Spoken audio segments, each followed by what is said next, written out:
Alright, you guys, another Monday, another video, and in this one, I am pretty stoked to share with you guys a subject matter that I used to paint all the time, and I haven't, and I realized that there were a couple things that I haven't done in this particular sketchbook. I want to draw some chickens in the last few spreads, of course, because if you've been watching me for a year now, you know how much I love chickens, and these little turtle dudes are like, I don't know, they're one of those comfort doodles similar to like my goofy little guys where I just absolutely adore sketching out and painting these Galapagos, is that how you pronounce it? Turtles with these houses on their backs, even though I suck at architecture, which is kind of going to be the topic of today's video. So, if hearing me babble on about all kinds of stuff sounds like something you would enjoy, specifically while I paint these turtles, I'm Rory Flint. Feel free to call me Rory if you're new around here. Hi, hello, how are you? Let me know in the comments down below. I like to create dope art content and hopefully curate a chill atmosphere. And if you're not new around here, what is up, my dudes? Let's get into this video.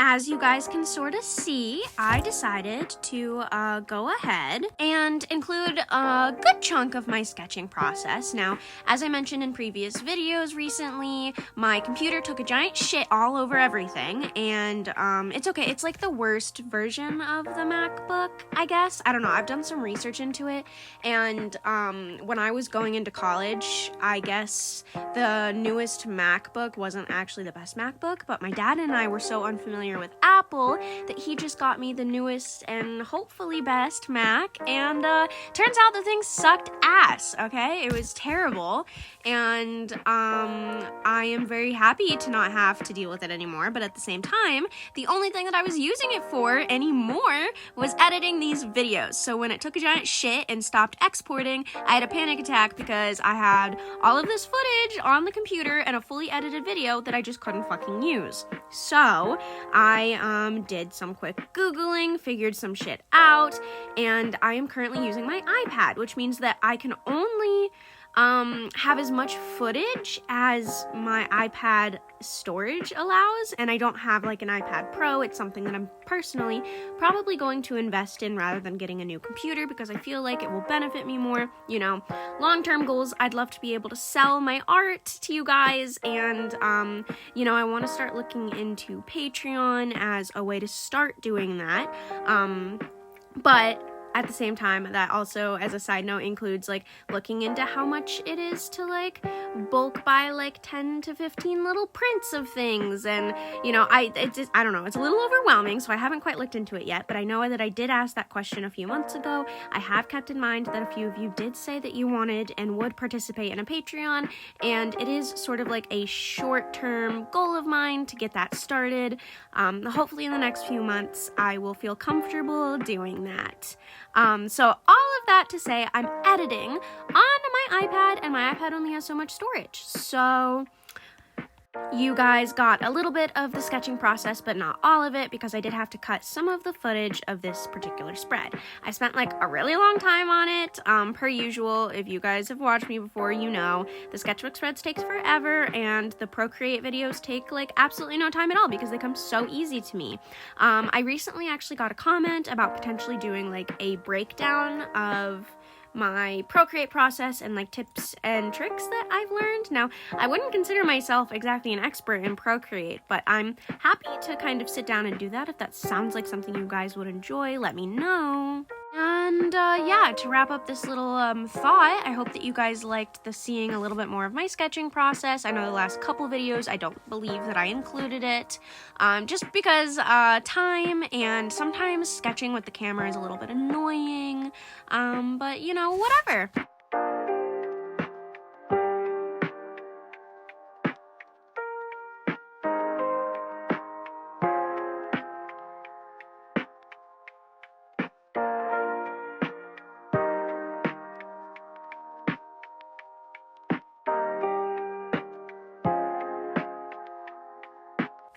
So, as you guys can obviously see, I'm sketching out these turtles, and similar actually to the last video that I posted, I was looking at my old sketchbooks, and I was like, holy shit, I haven't painted these guys in so long, I need to paint them.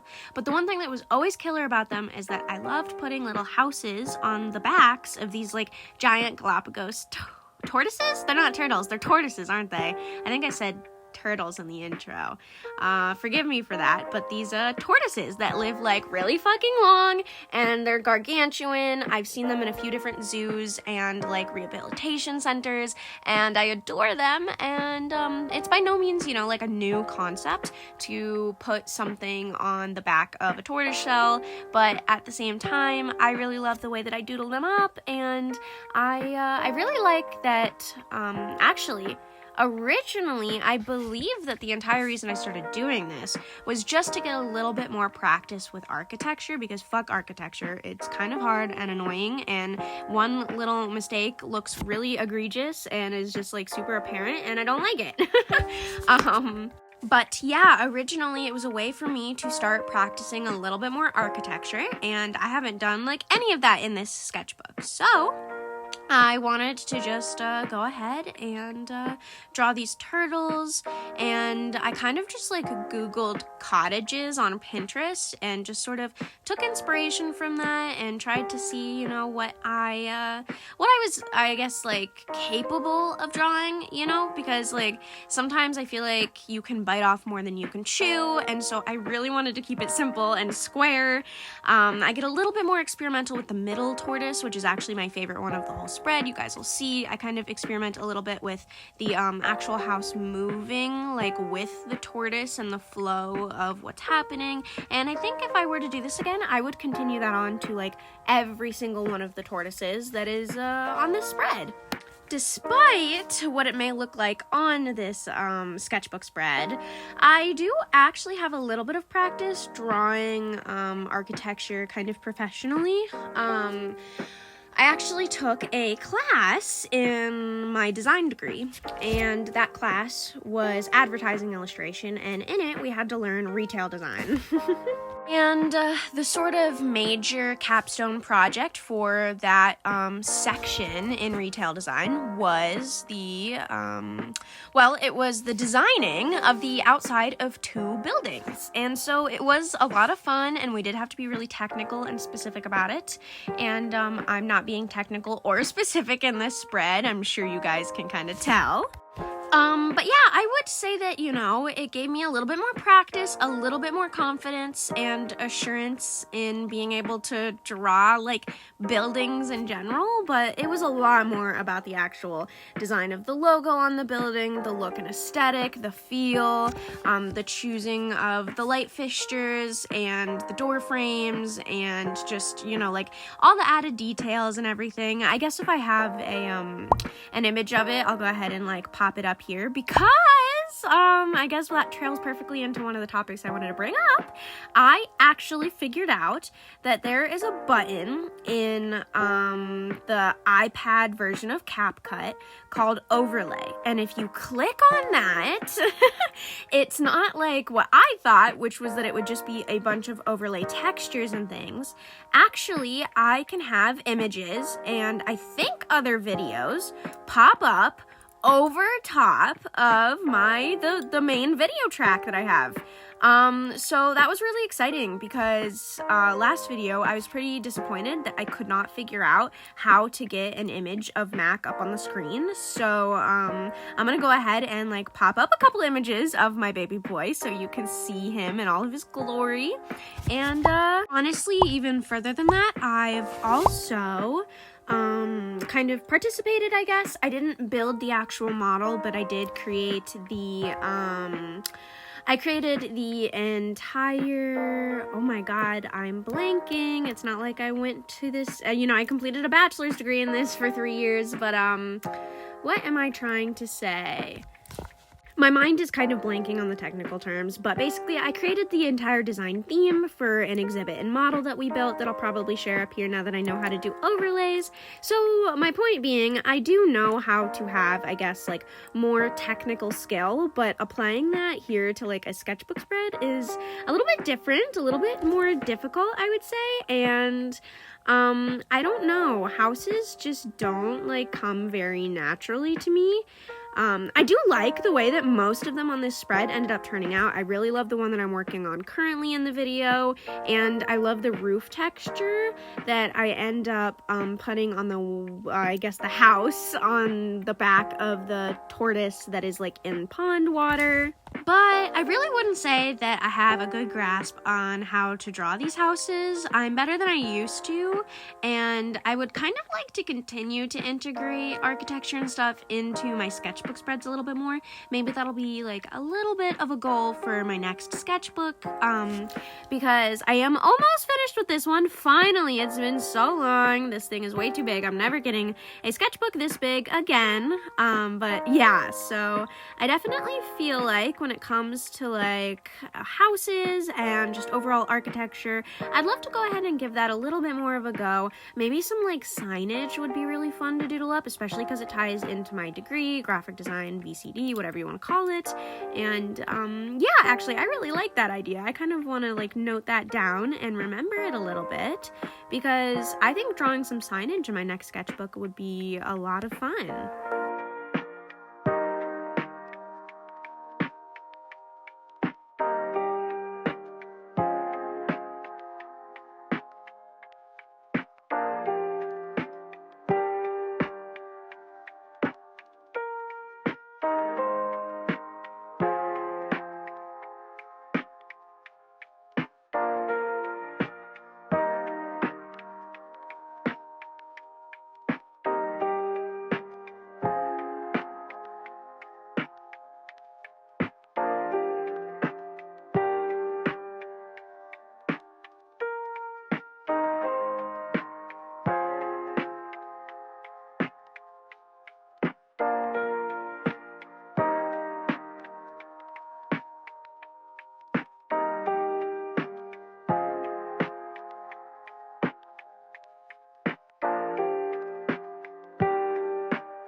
I feel like currently I'm always saying that I want to push myself out of my comfort zone when it comes to colors that I'm choosing, and this sketchbook was this sketchbook spread was definitely no exception. I was kind of trying to go a little like reminiscent of the colors that I would normally use to paint these guys, like greens and like soft yellows, but I wanted to throw in a few other colors just to kind of spice it up. I'm trying to also expand my color palettes and make sure that I'm not just sticking to like 2 or 3 colors, because sometimes it can feel a little redundant, and I just feel like not as complete.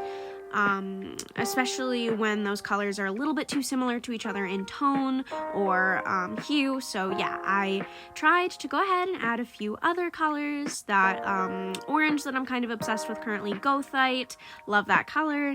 The purple is Daniel Smith's Lunar Violet. It's like my favorite purple on the planet, and I even threw in a little bit of Daniel Smith's Undersea Green. And yeah, I had a good time with this color palette, actually. I wouldn't say that I was like crazy inspired by it, but by the end of the spread, I really enjoyed the entire thing, and I felt like it, I don't know, it came together. So, a little bit of a side note, but I just realized that my iPad speakers are a little bit better than the ones that I was using on my phone, and they like to pick up my rings clanking.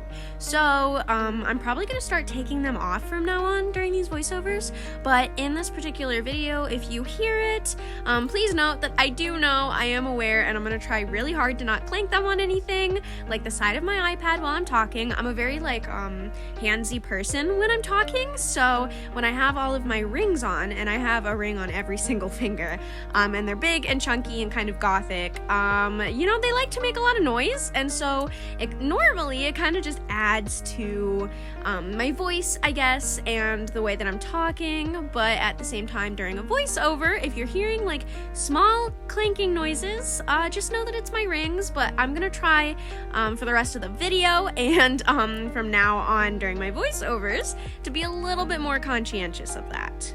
I do, however, digress and kind of want to talk a little bit about the fact that there are always creators out there that are going to be, I don't know, like because of their own little niche, maybe a little bit better at particular drawing subjects, I guess, or painting subjects than others. And I would definitely say that I feel really weak in the subject of like architecture and buildings, and obviously I'm drawing these turtles here to try and get a little bit better at that, and want to continue to do that, as I previously mentioned. But one creator that I absolutely adore the way that they choose to draw architecture is Mini Smalls. Now, I used to watch them a lot more than I do now. I'm pretty sure, at least the last time I checked on YouTube, their posts were pretty infrequent, but if you just Google up their like art style, you'll see that their aesthetic and their just attention to detail and way that they oh my god, the way that they convey these just gorgeous, homey feeling I don't know, like buildings in this like rugged, sketchy looking style. I saw it once and I fell in love with it, and I just adore the way that they choose to depict architecture. I feel like it has a very I guess for lack of better terms, like a very architect feel to it. It's detailed and precise, but also a little sketchy, and it just feels very authentic, and I really, really like that. And it also feels real. Like when you look at their sketches, they just look so tangible, where I feel like, you know, these houses that I'm drawing here, I feel like they look maybe a little bit more cartoony than I want them to. I don't know. I mean, I'm kind of just like staring at them now while I'm doing the voiceover, and I say that, and then I'm like, well, there are things about it that I do actually really like the orange house on the back of the turtle on the, what would it be, the left side of the spread. I actually really like the detail on the side paneling and stuff, and the roof, and yeah, I do like that house, even though I thought I didn't, and that's kind of cool. But all of that to just kind of point out that it's, I don't know, normal to compare yourself to other artists, but also, you know, just a little friendly reminder to not get hung up on it, because I don't know, like all of our styles and all of the way that we depict things is going to look different, and you can absolutely look at the way that an artist is choosing to depict a subject and try to piece together what you like about it and what you would like to integrate into your own style. And that's definitely, you know, like not to say you need to copy them, but piecing together what it is about an artist that you're drawn to can really help you better understand what you want to integrate into your own art. And yeah, I feel like when it comes to something like Mini Smalls, I really, really want to be able to capture that homey feeling in these houses, and also have the houses look believably, I guess, set in, I don't know what to say, like grounded in reality in a way, or at least in the reality that I'm trying to depict on the page. That isn't to say that that's super easy either. When it comes to like doing these sketchbook spreads and stuff, sometimes it can be really overwhelming to try and keep in mind all of the little things that I want to try to remember as I'm trying to depict certain subjects, and I really just want to sit down and draw, but that's the thing, you know, like if you mindlessly just do the same thing over and over again, you're never gonna grow. So if I were to go about this sketchbook page again, I would probably take a minute and study a little bit more about like what I like about certain artists and the way that they draw architecture, so that way I could I don't know, feel like I learned more rather than just throwing shit at the page to see what stuck. And I feel like I probably would have gotten a little bit more out of the spread, but that's okay, future reference, you know, and I can just hopefully try to push myself to remember to do that for these types of I guess like sketchbook explorations. And to point out for a second what I'm doing actually on the page, I love the roof of this house on the turtle that's like in the pond water, which don't mind that, by the way. I fixed the pond water by the end of the video, you guys will see, and it looks a lot better because I really hated it. I always struggle with water as a side note, and then I have figured out kind of how I like to do it, and then sometimes I forget, and again, I'm not super intentional about what I'm doing, and I fall back into bad art habits. So this pond water kind of situation is a little bit one of those bad habit things where I was just kind of doing what I used to and not what I know to do to make the water look the way that I want it to, and we get there eventually by the end of the video, but not really, not at this current moment anyways. And yeah, so to talk a little bit about the tortoise or turtle on the top right of the spread, I kept seeing, even though I was I was Googling Galapagos tortoise, I kept seeing these little turtle boys with these adorable little knitted, I don't know, tortoise turtle shell covers, and they made them look like dinosaurs, and there were so many different versions, but I just could not get enough of how fuzzy and adorable they looked, and so I had to draw one, even though, he's not even a Galapagos tortoise. I just I thought he was adorable, and I wanted to make him look kind of determined, because he's definitely a dino. He believes it. He'll will himself to be a dino, and I just really needed to draw that on this spread. So he's there in the top corner, and he brings me a lot of joy with his little squinty eyes.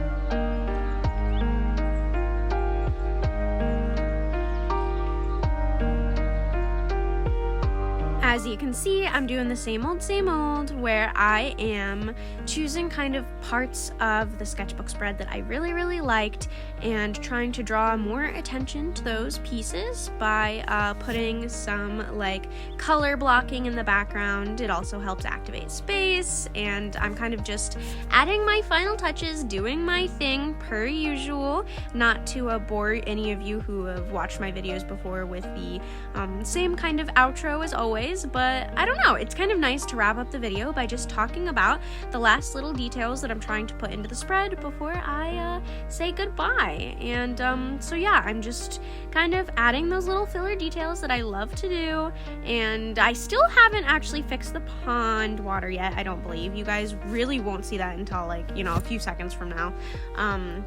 During the last final look at the spread, but I basically cover the whole thing in white gouache and kind of just go over it again in a lot simpler of a way. I felt like there was just too much texture going on, and none of it was trying to portray what I wanted it to. And yeah, so here you guys go, a last final look at my spread as it is completed and finished in a way that I really like and enjoy, and hopefully you guys do too.